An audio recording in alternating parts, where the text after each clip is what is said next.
I mean, among other things, she loves to be able to go out and cook whatever she wants to cook. She's, Yeah. you know, it's kind of natural. It's a beautiful thing. Right, but you were at a store buying some other stuff. Anyway, so, and we're going to get to the book. I want to talk about the book, but just real quickly with what's going on, you know, for a while there was a talk that Oprah was going to run for president. I know that she's not going to run, you know, but you think she would be a great president. Oh, yes. No, you can trust her. In his explanation of the significance of identity in a relationship, Saint and argues that in order to really connect with someone else, one must first master oneself. He also relates how Oprah's strong presence forced him to define his own identity, a process that included both challenges and progress. Number one, she's smart. Yep. She has a photographic memory. She works very, very hard. And so she has qualifications to do it, and she's very successful. Right. Okay, so let's talk about identity leadership. Explain what that is to everyone. Well, identity leadership is self-leadership, and it's based on the philosophy that you can't lead anybody else until you first lead yourself. So it really is focused on self-mastery, self-efficacy, self-empowerment. When talking about relationships in order to demonstrate how desiring the best for one another made deep in a relationship, Stedman highlights the need of mutual support and declares his commitment to Oprah's happiness. The greatest thing I discovered for myself to be able to work on myself so I can define myself as opposed to having the world define me. Right. And so how would you say you do that? Because basically you're talking about self-confidence, that you don't let somebody else veer your opinion or who. Yeah, you don't let someone else put you in the box. So what happens when you can't define yourself, the world defines you by your race, it defines you by your house, your car, your money, your title. It defines you by your gender and tells you can't make it because it's a man's world. As he considers his own development throughout their time together, Stan says that while sharing life with someone in the limelight might be daunting, it also gave him a chance to recognize and develop his own abilities and interests. And it's kind of socially constructed and designed to control your own development. And so I created this process that starts with identity as the foundation for organizing your growth. You know, it allows you to shape your own future. It allows you to understand your talents, your skills, your abilities, and your purpose. So everything starts with a purpose. Yep. And then you have to create a vision for yourself to basically organize a vision that's bigger than your circumstance.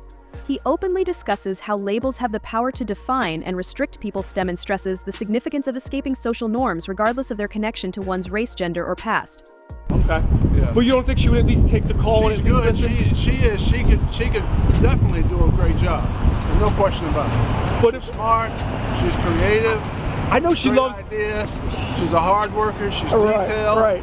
I know she is. You know, you can trust she's her. the best. Does she at least have to take the call and at least listen and hear him out She can and take consider? the call. She could be an advisor. How about that? She could be an advisor, but she wouldn't. You don't think she would at least consider if he said, "Hey, look, for the." In fact, she advises a lot of. Stedman openly talks about the pressures of dating someone as famous as Oprah. He admits that her enormous public image may often eclipse his private moments, making it difficult for him to establish his own identity.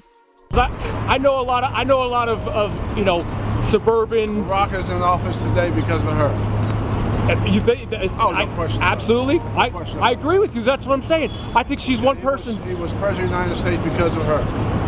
And other people, but mostly because of her. Well, you think they're huge fans of each other. If he calls her up and he says, "Hey, look, Oprah, our country needs you right now more than ever. We're so divided." No question, she would serve in the capacity, but she's not political.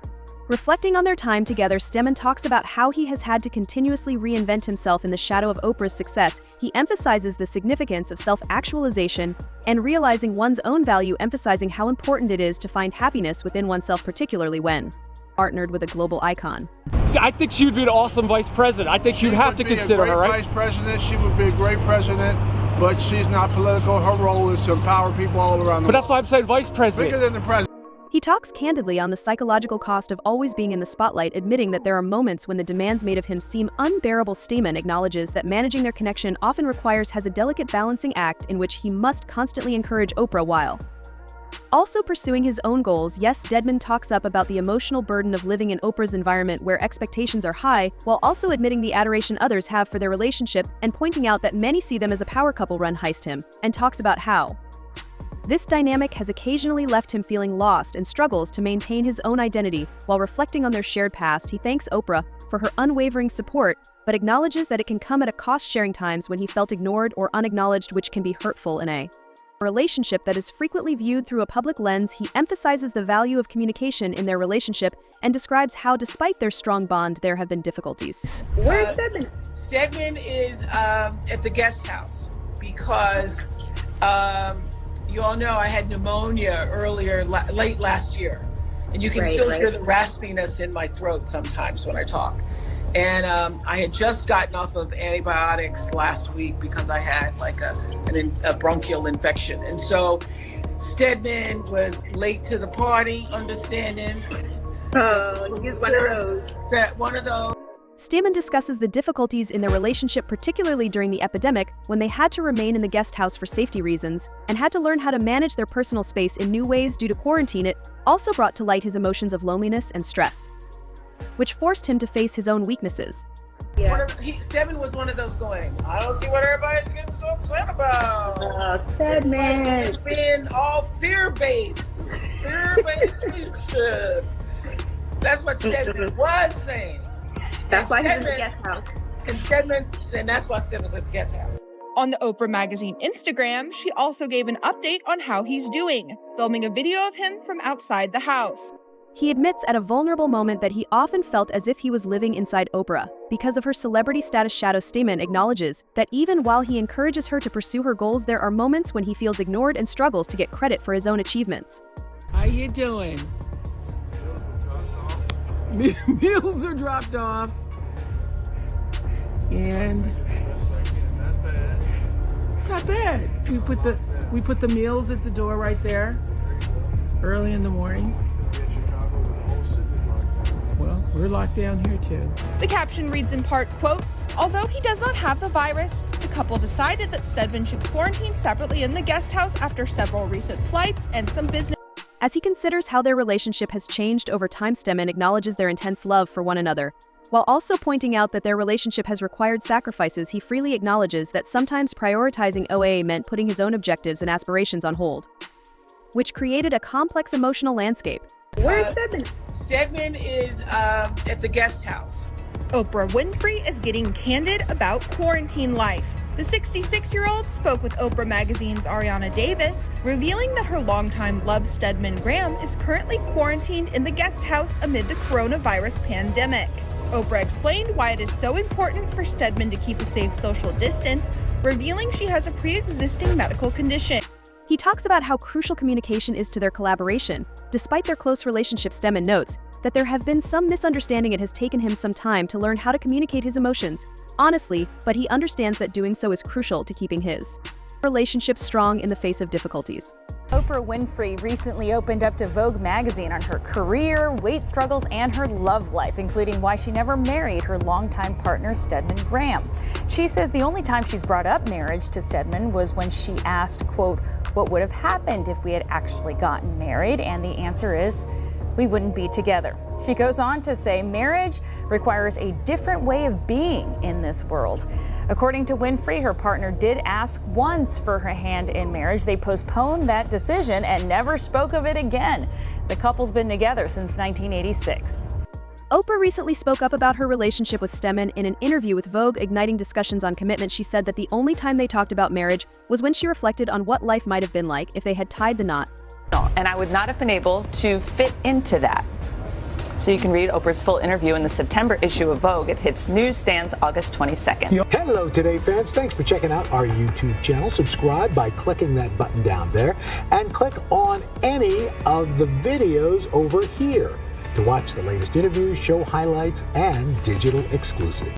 In an open dialogue, Oprah talked about her relationship with Stedman, highlighting their more than 3 decades together. She said that although they had considered marriage at one point, she thinks their relationship flourished because they decided not to follow her path to fame, realizing that Oprah was destined for greatness. He reflects on how being in the spotlight has frequently made him feel overshadowed, struggling to forge his own identity while supporting her remarkable career. Moment when he realized that their relationship was changing. Stedman acknowledges that he felt like a supporting character in a story that was always about Oprah. This realization left him struggling with feelings of inadequacy, questioning his own goals in the shadow of her success. Dean considers the difficulties of being with someone so powerful and admits that despite Oprah's incredible success, it has frequently come at a personal cost to him.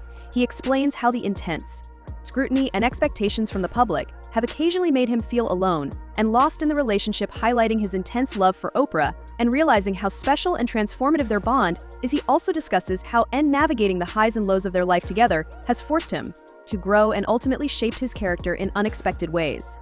One is great because it's about leadership, but I've got a problem, Stedman, and it's this.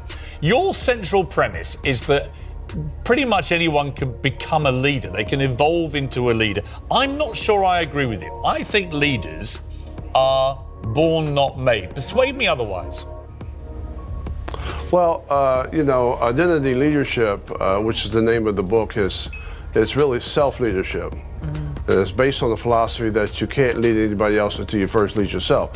While acknowledging his own accomplishments, such as writing many inspirational leadership books, Stedman discusses the difficulties of being seen as Oprah's other half for more than 30 years and expresses annoyance at being labeled that way all the time. Everybody has to first lead themselves. And that's kind of hard to do because when you talk about self-mastery, the world's not set up for you to lead yourself.